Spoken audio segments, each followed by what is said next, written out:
Now, this is an extraordinary time right now, right? The UST stablecoin is depegging. We are currently at 74 cents. In the lowest, we have been at 62 cents, and we seem to be running out of money to support the peg. There's more and more money flowing in, but it seems to not keep up with the outflows. Now, what I find very interesting is when we look at the stablecoin adoption, as in the dominance charts, right? This is, for example, the Tether dominance. Over the very long term, more and more money is getting into stablecoins, as in stablecoin adoption is happening. This is a long-term chart starting in June of 2018. This is for the Tether dominance. This here is the USTC dominance. We do see a few data glitches over here, but in general, the same kind of trend. Currently 3.7% of all of crypto in terms of market cap is in USDC, the stablecoin USDC. Now this here is DAI, pretty much the same chart, right? DAI is another stablecoin backed by collateral.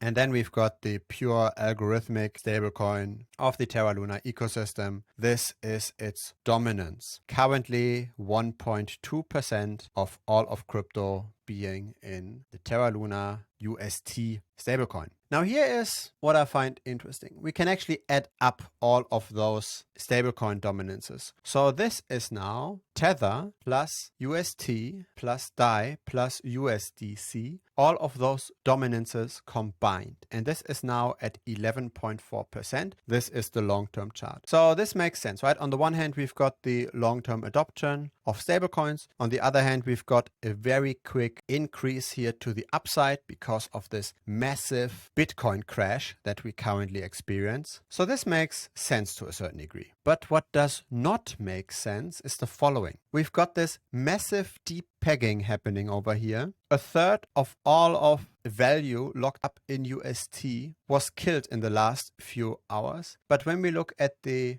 UST market cap, this is what we are seeing. So this is again just on a minute scale here, right? So each minute is a tick. We can look at this at the daily. We don't see any crash whatsoever. So this is now showing, according to TradingView, how much money there is currently in UST. And it is not accounting for the depegging, obviously. Meaning, when TradingView goes around and calculates the UST dominance, as in UST.D, this here is massively overstated. This run up over here of 20% or so, it did not happen because the Depeg happened. So we have to be very careful with these dominance charts. This here is not representative of what's actually going on. This adding up of all the stablecoin dominances, it's not a true reflection of reality, especially during depegging. Now, I've seen something very similar. So what we can do, for example, with what people jokingly call a stablecoin, I've seen something similar for Cardano. So let's look at ADA in Tether. Let's also remove the best moving averages here that I've backtested. That's another topic. So this is ADA in Tether. Now we can also just look at ticker symbol ADA. This is the market cap of ADA, right? It also looks kind of reasonable, right? Of course, the price is going down, so the market cap of ADA is going down. So when we then look at ADA dominance, this is what we see. All of this seems to be relatively reasonable. But let's now look at ADA's market cap and look at this relative to ADA's price. This could then give us the number of tokens basically flowing around, right? So let's look at this in ADA's market cap divided by its price in Tether. This is what we get. So this should show us the number of tokens circulating around. But is this really truly what's going on? Did we suddenly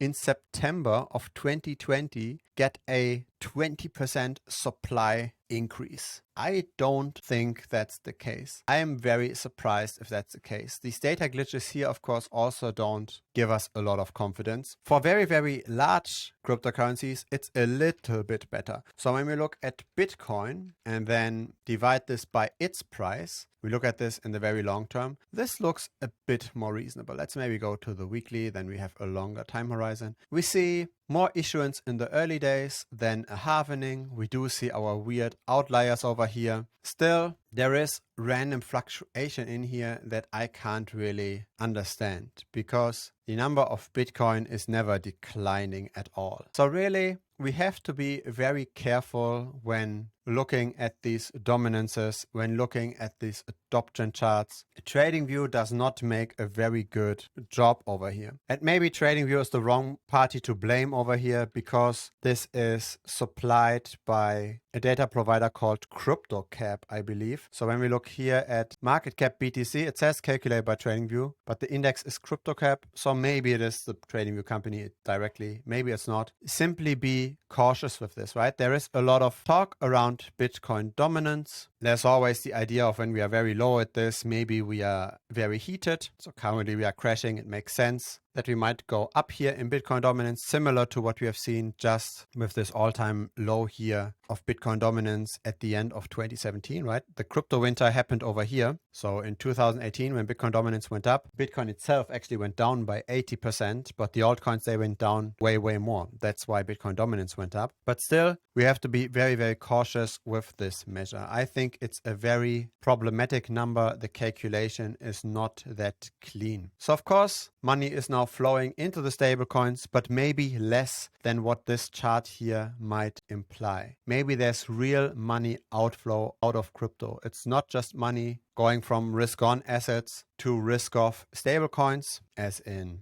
USDC and Tether and DAI. Of course, not in UST, right? UST is not anymore that safe of a bet. Maybe we are actually not seeing just an internal rotation from risk on to risk off within crypto, which this here would imply, right, this increase. Maybe we actually see fiat outflows, people cashing out, people leaving crypto altogether, at least for the moment, when risk on assets are less fashionable because of interest rate hikes by the Fed. Now, will this peg here restore? I can't really answer this. There are millions and billions of dollars that bet on either direction. I'm just a random little YouTuber with way less money, so I'm definitely not as qualified. You probably should not listen to any YouTuber in this situation. This is a way more complex situation. Probably in order to make this call, you really need to know the final reserves of every organization that supports the Luna ecosystem and its peg. The outflows, they are massive. So when we look at DeFi Llama here, at the change in just the last 24 hours, the Luna has lost 40% of its total value locked. So this is what we are looking at, right? So pretty steady increase, but now a sudden crash. So this is really a decisive moment for UST,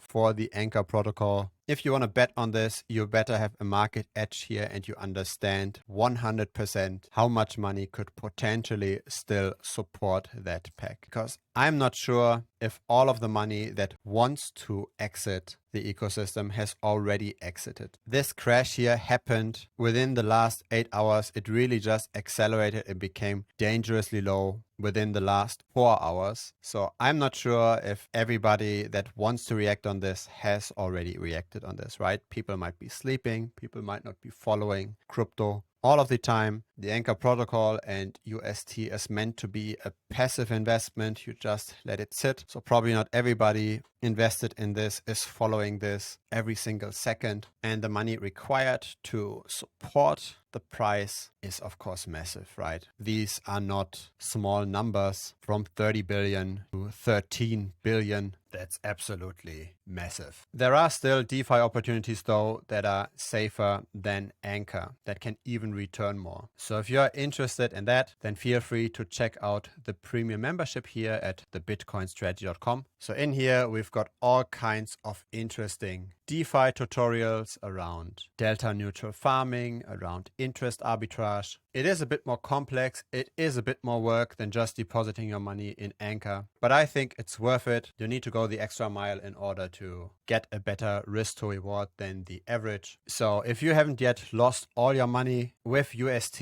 and you're still interested in generating passive income, then this is the place to check out the premium membership of Bitcoin Strategy. If you're wondering where I currently see see the bottom of all of this madness, of the Bitcoin crash, how far we could potentially fall here, then you definitely do not want to miss this video here. There's a lot of value here, a lot of interesting models, approaches that worked pretty well in the past. So see you in that video, and thanks for watching this one. Bye bye.